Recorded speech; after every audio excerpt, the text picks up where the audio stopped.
Jumpa kembali pemirsa dengan saya Dava Rapsanjani dalam acara Hongkong, ngabohongku ngawangkong.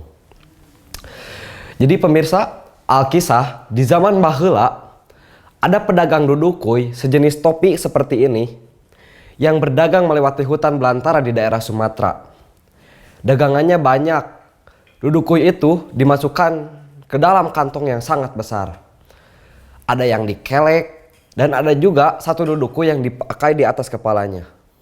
Ketika memasuki hutan, ia sangat kecapean dan akhirnya ia pun istirahat. Saking capeknya, ia pun ketiduran dengan pulas. Ketika bangun, betapa terkejutnya ia ketika dudukuinya semuanya hilang. Dan yang di kantong juga semuanya hilang. Kecuali satu dudukui yang selamat, yaitu dudukui yang dipakai di atas kepalanya.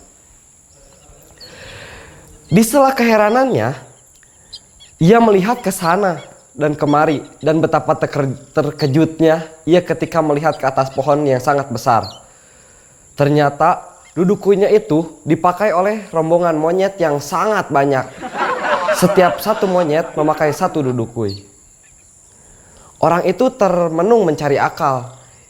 Ingatlah, ia ada pepatah bahwa monyet itu adalah hewan yang senang meniru perilaku manusia.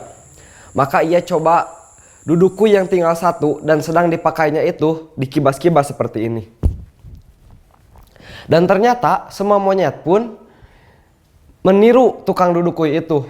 Semua monyet itu mengibas-ngibaskan dudukuinya. Ketika dudukuinya itu ditepukan ke dada, maka hebatnya semua monyet itu meniru menepuk-nepuk ke dadanya masing-masing. Dan akhirnya pedagang dudukui itu menjatuhkan dudukui itu yang dipegangnya ke tanah.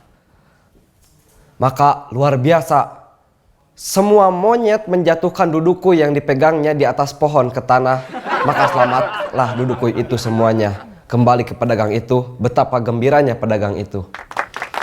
Ketika pulang ke rumah, maka pedagang dudukui itu menceritakan pengalamannya kepada anak cucunya supaya ia dijadikan pengalaman berharga ketika berhadapan dengan segerombolan monyet. 30 tahun kemudian, yang berdagang dudukui itu adalah cucunya.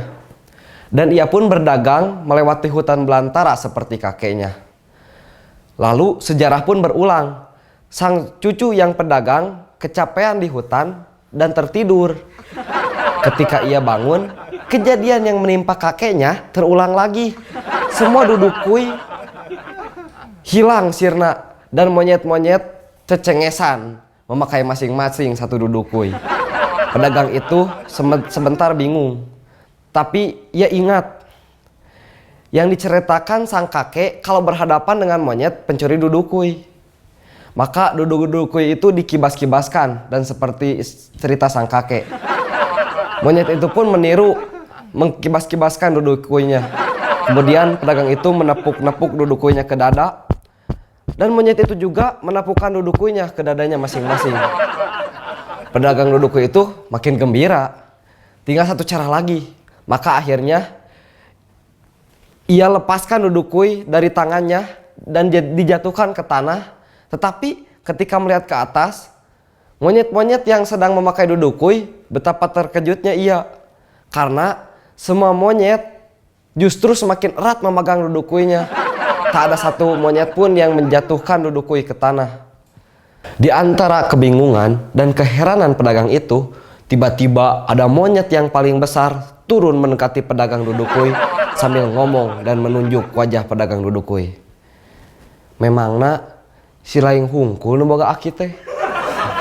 Demikian pemirsa, saya Dava Rapsanjani dalam acara Hongkong ngabohongku ngawangkong. Sampai jumpa pada episode Hongkong berikutnya. Jangan lupa subscribe channel Kusumalarang TV dan Adpandi Official.